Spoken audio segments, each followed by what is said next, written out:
my new little song. I feel like I have like the same 4 songs in repertoire. So I decided to bust out and find something new. I quite liked it, and it's quite fitting. Felt summery, and it's about the secret of happiness. So, which I think we all are always have to remind ourselves to be in this amazing space of finding our happy. So I am happy that you all have joined us this morning. We've got a great lineup. We've got lots of great stuff to talk about this Monday morning to get you motivated and on to your week. So this morning, Monday, June 17th, we've got 2 fabulous people on. I'm so excited.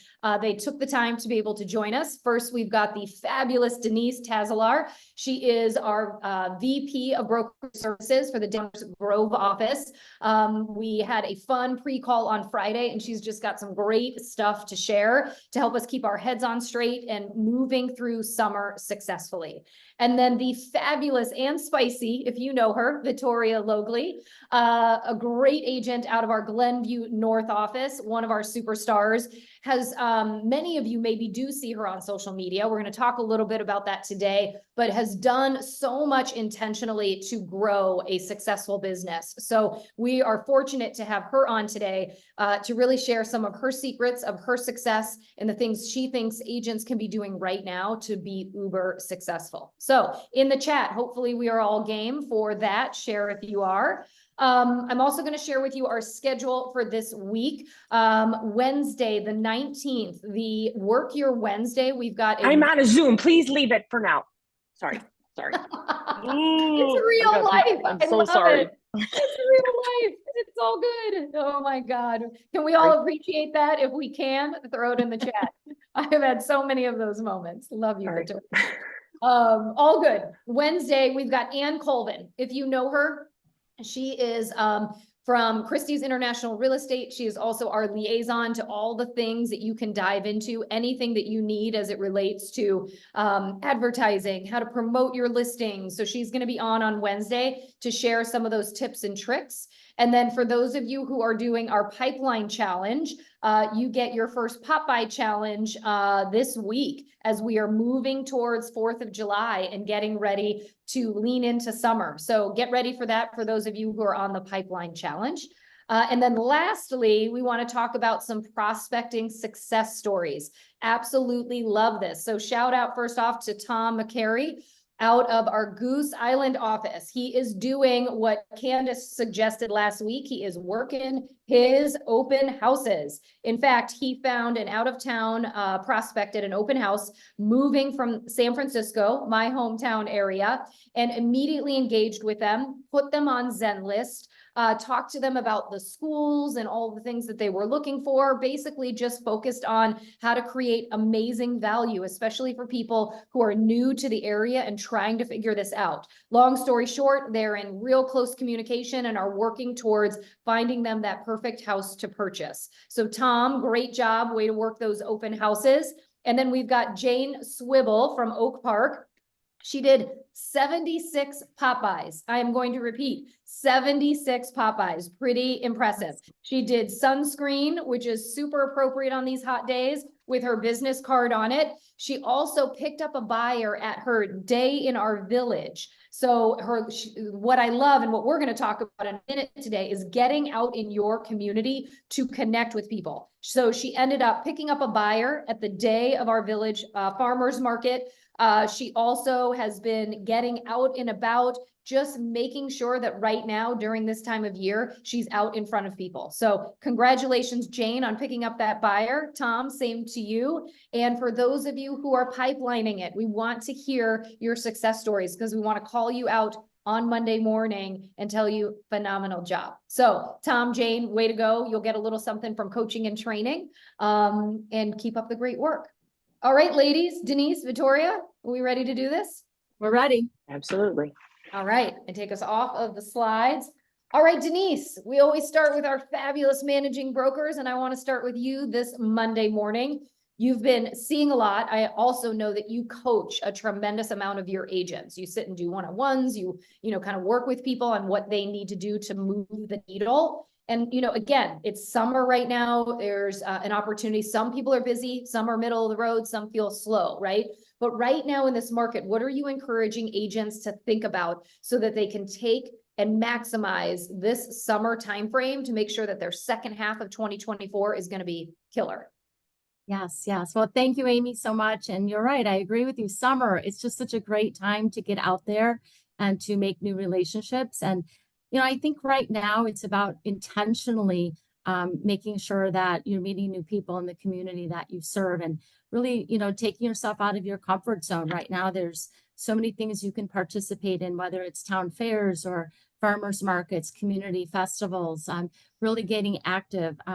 The other thing too is I really think that we need to be intentional about, shopping local as well. I think that, with Amazon and, Target and just being able to, pick up your groceries or, pull up in a spot and put the number of the spot in your phone, right, and have them put it in your trunk. It's taking away the lack of meeting new people and making those relationships. And I think that, if we could be intentional about shopping local and getting to meet those store owners. And I think that would be a thing to put into your daily thoughts about being more intentional and, really making sure that you're visible in the community.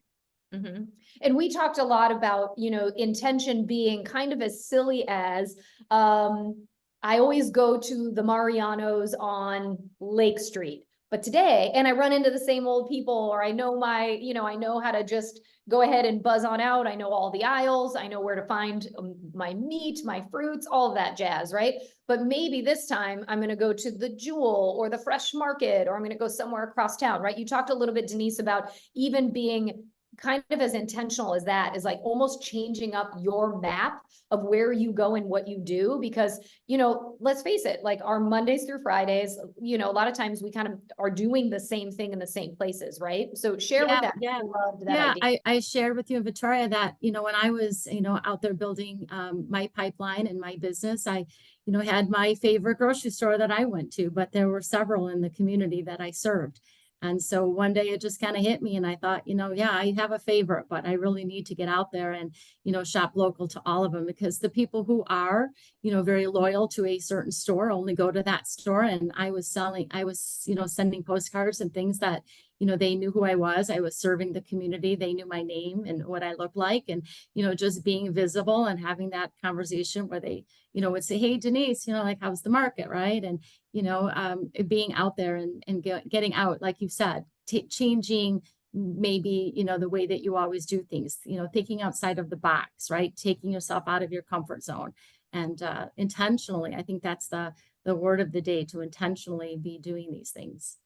And intention, usually, in order to be intentional, it also means that we have to be a little bit organized. To be intentional, we have to be pre-planning or thinking about it, right? So that's where it comes to, either, like you mentioned, the night before or the morning of, like before you get out into everything, thinking about like, what is my day going to bring and where will there be moments where I can do this? And I also loved that you did talk about, going into the community. We tend to always do big box. I mean, let's face it, I'm at Target way too often. But there are so many of these great smaller places and stores. And, the thing too is that they're dying for that connectivity, right? They want, like, they need help being supported. And so, somebody from Target isn't going to necessarily say, Denise, I've got a lead for you, but you better bet one of those little places, you get to know the owner, there can be a much deeper relationship, right?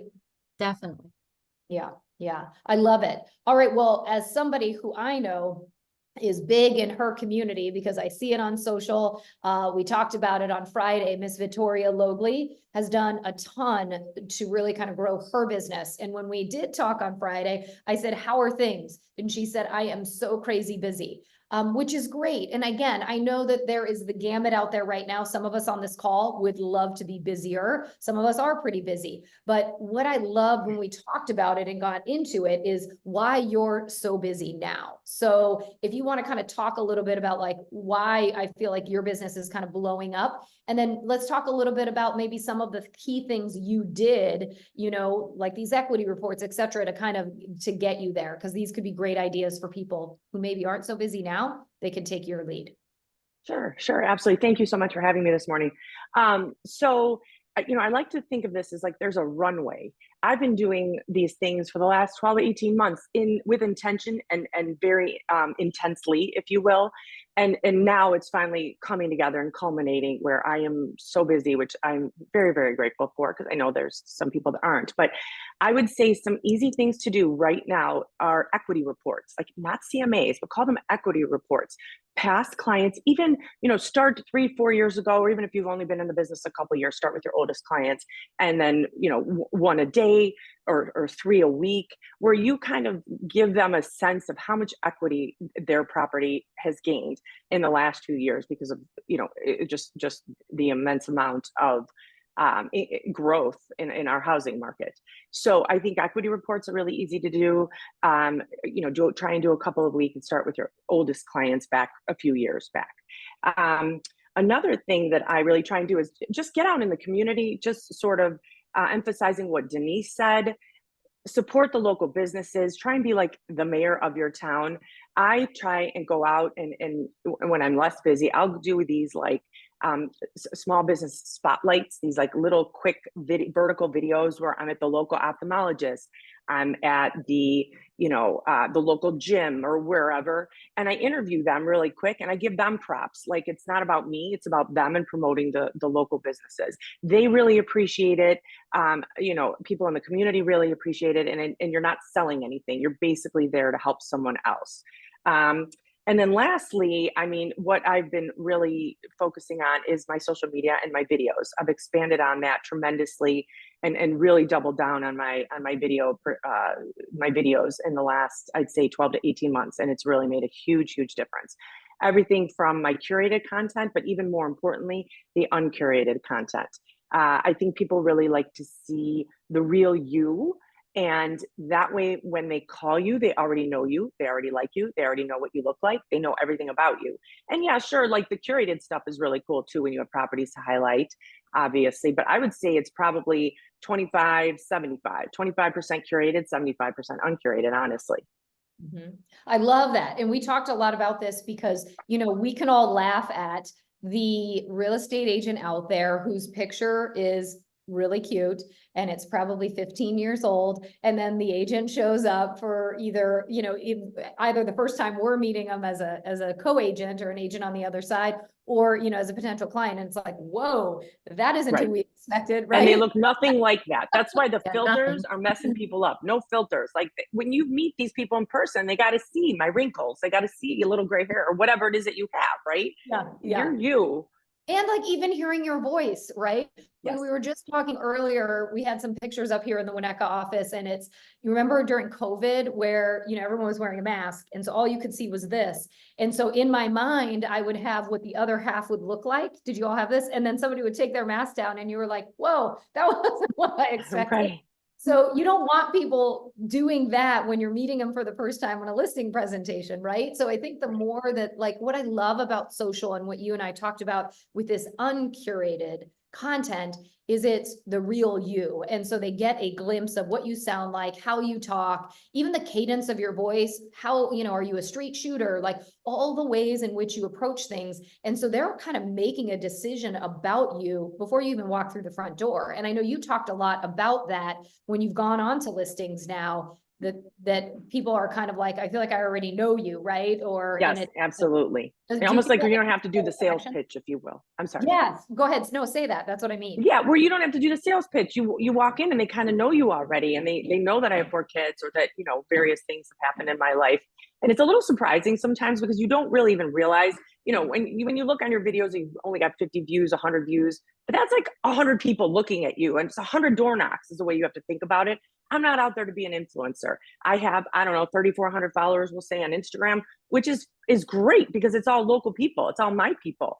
I don't pay for followers or whatever. Like, what's the point of that? I want the Park District to follow me. I want the local library to follow me. I want, all of the local Glenview community people to follow me.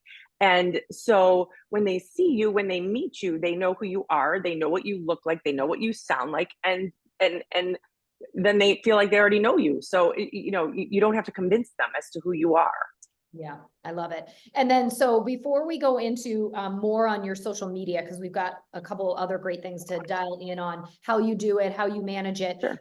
in the chat, somebody did ask about the equity report and what that is. Sure. And then I'd love for you to just also say how you deliver it. Like, do you email it? Do you drop it off? Like tell us just a little bit more about how you prepare an equity report for your clients. Sure. So it's essentially like a CMA, only if you can try and figure out either through RPM or something approximately what they owe, what you can see that they owe on the property. So if they owe 300 and the property is now worth 600, they have $300,000 in equity essentially, right? So it's a CMA, only drill down a little deeper into what they owe. And if you can't get that deeper, you think it's too creepy, then it's essentially a CMA, but you call it an equity report because that sounds a lot better. I would say print it up and write their address in, not a label, but like handwritten, and either drop it off or mail it. I think that is really the most important thing, because email gets lost. Something that looks like it's pre-stamped, pre-labeled, it might not get opened. And then follow up. I would follow up with a text, honestly, because I feel like they don't have you on your phone, or nobody answers calls anymore. People get a little freaked out by phone calls, right? So just send them a quick text. Hey, I sent you an equity report, or I dropped one off a couple of days ago. Did you get it? Do you have any questions for me? But isn't it great? You gained $250,000 of equity in the last, 3-4 years, right? So people understand, do you have any questions for me? So they see you as the knowledge broker, and they come to you if they have any questions about it. I love it. I love it. And for everybody out there, we have a couple of different formats. So if you are interested, just feel free to email me, and I'll make sure that our team gets you a copy of a couple of the different equity reports, the real estate reviews, all kind of the same thing. But I do love calling however you format it, but calling it an equity report, because that's an easy thing for any consumer to understand. Basically, who doesn't want equity, or to find out what kind of equity they have in their home. So I love it.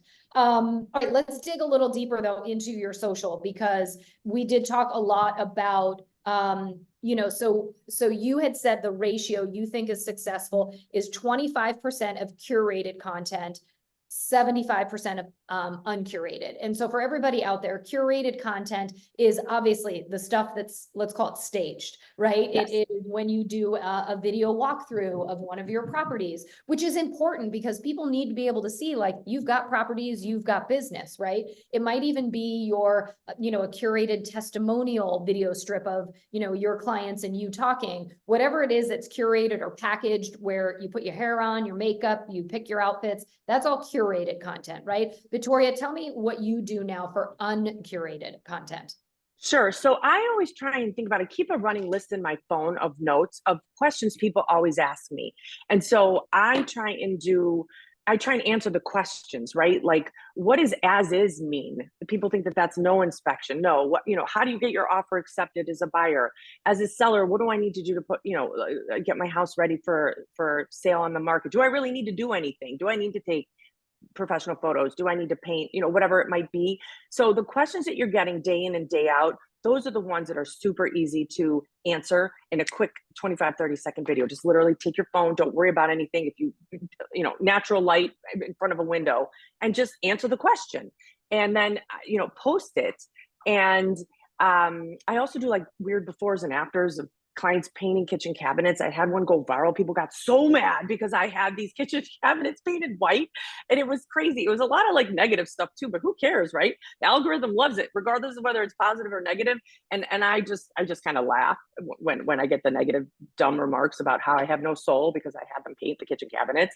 Okay, whatever, what am I gonna? I'm soulless. Seriously, I had like three people comment that I was soulless because I had them paint the kitchen cabinets. I don't care. Yeah. But I was thrilled because it blew up on social, and you always have to respond. So whenever someone sends you a comment, you have to respond, not just a thumbs up or an emoji. Like when people were saying I'm soulless for painting these kitchen cabinets, I would say, really, why do you say that?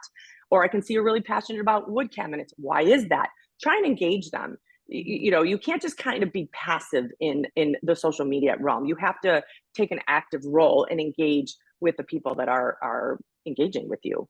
Well, and I think it's really important to do that, because what you just touched on was this algorithm, right? And part of your social media following and how they start pushing you into other people's feeds is exactly that, is like, how are people interacting with Vittoria's posts or her stories, right? So the Yes. algorithm will take a look at that, and then we'll start pushing the, your stuff kind of organically into other people and say, if you liked this, you might like that, right? Yes, absolutely. That One might other be- thing I do really quick, if I notice there's something going on, say with the park district or the library, I will repost in my stories their exact post and tag them like, hey, don't miss this. That's easy, right? Like, and then the park district is like, thanks so much for giving us, giving us a props or giving us extra exposure. So Yeah. whatever it is that might be your passion, it doesn't necessarily have to be necessary about your town. If you love horses, if you love animals and you're really into, rescue animals or whatever it might be, just whatever that is, go and give people information on things besides just yourself in real estate. Yeah, I love it. And then one of the last things that I loved so much was talk about when you're, you got to engage on social. Yes, it's about responding to the people who are responding to your posts, but it's also about connecting with your sphere and showing them the love because they're posting and they want interaction too, right? And so talk about that, because I know you spend some time with that and think it's pretty important. But you even kind of take it a step further as an opportunity, right? I do, yeah. So this is more Facebook. I haven't quite done it on Instagram, but I notice really beautiful photos. No one prints photos anymore. So a client's photo right here is a gorgeous photo. Him and his wife went on an anniversary trip to Britain, and this photo is stunning. So I'm going to send this to Walgreens and have it printed on one of their canvases, not too big. It's like a 4x4 or 5x5, something like that, and just drop it off the house and say, hey, I saw this picture of you guys. It was absolutely gorgeous. It sounds like you had a wonderful trip. Happy anniversary. And people are blown away because no one prints anything anymore. So you just download the photo from Facebook. I'm sure you can do it from Instagram too. Send it over to Walgreens or CVS or whatever. Have it printed and just drop it off or mail them a little printed photo. So easy. And you're basically serving easy. them back up something that was so meaningful, because let's face it, we only post our favorite pictures, right, on social. So I just thought that was such a great, cheap, inexpensive way to really just show that you're really paying attention. And it's not that hard. So exactly. I love that. So before we circle back to Denise, because she's got some other really great thoughts on reaching out, especially kind of during the summertime. Two things. One, somebody asked, how do you manage your social? So tell us what you do. I know you do a lot of it, but do you have help? Because that's always everybody's Achilles. Yeah, I mean, it is a lot. I do have help. I have a woman who works for me, and she's amazing. She does everything, everything from transaction coordination to helping me with showings to social. There's a really easy hack. I don't know if a lot of you know this, but you can link your Facebook and Instagram accounts. When you post on Instagram, it automatically goes to Facebook as well as the stories. That's an easy thing to do. I really like to post organically on each platform. I do TikTok myself because I noticed that TikTok is very much geographical. I just started doing TikTok. I'm not necessarily getting a lot of, I don't know, people are seeing it, right? I don't know that there's necessarily a return on that. But so I do some, and then I have someone helping me as well post. But you can, queue up all of your content for the week. Even if you post 3 times a week, just try and make a goal, just posting 3 times a week. And just when you're on social, make it intentional. Don't just consume it. Make it intentional, learn from it, and then go out there and help other people within the community grow themselves. I love it. I love it. And then I did ask you this question, which is, do you think you can quantify over the last 12 to 18 months, you made some specific changes, did a lot of uncurated stuff, and are really leaning deep into social. Do you feel like you can quantify what that did for your business, like what you got directly from? Yeah, I mean, it's a hard thing. So whenever you go in and you meet with someone, I always ask them, how did you find me? And they'll say, oh, I saw you online. Well, we don't really know what that means, but I would say 4 to 5 million is pretty easy quantifiable for me in the last 18 months off of social. That's awesome. Anybody out there want to get on their social to get some 4 to 5 million deals? Yes, we do. And it doesn't cost anything. It's free. Know, it's like the cheapest advertising. It's wild. It's wild. I love it. I love it. So Denise, I know we've been using this word intentional right now, right? And we talked about, stakes are high, let's face it out there, everyone, there is not as much inventory to be had, right? So every opportunity we need to figure out, how can we convert? How can we take those leads deeper? So I want you, Denise, because you had a great thought on how agents can take these contacts or these opportunities in the summer where you're seeing people, running into them at the grocery store, whatever it may be? How do we do whatever we can to make the most out of those opportunities? Yeah, Amy, I really think that it's important that we intentionally do, right? Have those conversations. We're out at those, summer parties and things. But I always say to our agents that one thing, that one conversation can get stretched, right? It's about stretching that. It's about intentionally asking them to go out for a cup of coffee or a lunch, about sending that handwritten note. The more that you can stretch that, the more opportunity that you have, that they will have during that stretching period, right? That they'll have a real estate need, or a friend or family member will, and be able to refer it to you. So again, it's intentionally thinking that. And at the end of the day, sitting back and just, kind of looking at, did you have a missed opportunity, right? It's not to, kind of get, hard on yourself or anything, but just to intentionally think about, did I miss an opportunity? Can I get that opportunity back? What could I do to figure out how to re-engage that person, right? And if it's not a possibility, let it go and move on, and work the next day at being, more intentional. But I think that stretching is what really will take your business to the next level. I love it. And the thing is that we all have to be thinking of going into these opportunities, thinking in the background about stretching, because you're going to be busy over the 4th of July holiday, which is coming up in a couple of weeks, right? We're, seeing people at the beach. We're seeing people, Vittoria, I know it's what, the 125-year celebration of Glenview, right? Yes, so you're going to be seeing a ton of people, and it's like in your mind, you want to be authentic and be there, but also, we have to be strategic, right? So it's also thinking about stretching. So when you have a great conversation over at the beer tent about something, you might be like, I'm going to stretch this into an equity report that I'm going to send to these guys. And there you go. And then I might ask them for a cup of coffee, right? So I guess the goal or the thought is one contact. Can you suddenly turn that into 3 or 4 additional opportunities to touch base or touch point with them, over the 4 to 6 to 8 weeks following. So I absolutely love that. Fabulous advice from you ladies today. I am going to have us wrap with either a word of advice or a pro tip from either of you. Denise, let's start with you. What is the pro tip you want to share with everybody out there as we're wrapping up this Monday? Yes, be happy to, Amy. So I think just as realtors, we're no strangers to fluctuating markets or changes in how we do business, or the demands of our clients, right? But in these challenges, I think it's really important that we remember why we chose this profession, right? And there's a quote by Dale Carnegie that has always really resonated with me, and that's that people rarely succeed unless they're having fun with what they're doing. So remember that having fun is important, and it's a huge impact to your clients. When you're having fun, they have fun. Your family, your friends, everybody has fun. So just remember why you got into this business, and have some fun. I love it. I hope you all are having fun this morning on Monday. And that's so funny that my song today, I didn't even think about it, was The Secret to Happiness. Happiness, fun, hand in hand. I love it. Thank you, Denise. All right, Vittoria, what is your pro tip that you are going to wrap us up with this morning? I feel like a lot of people suffer from analysis paralysis, including us, right? We always want everything to be perfect. But so my favorite quote that I actually have printed and sitting up on my wall is, done is better than perfect.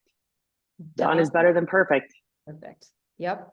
Did you hear that, people? Done is better than perfect. So stop being perfect and get some SHIT done, right?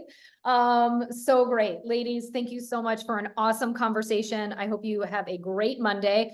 Everybody out there, make it a phenomenal week. The weather is hot. There's no reason to not be out there. Remember, go to a different grocery store, buy local, do all the things these ladies just talked about, and make it a great day. Thanks again. Make it a great day. Thank you. Take care.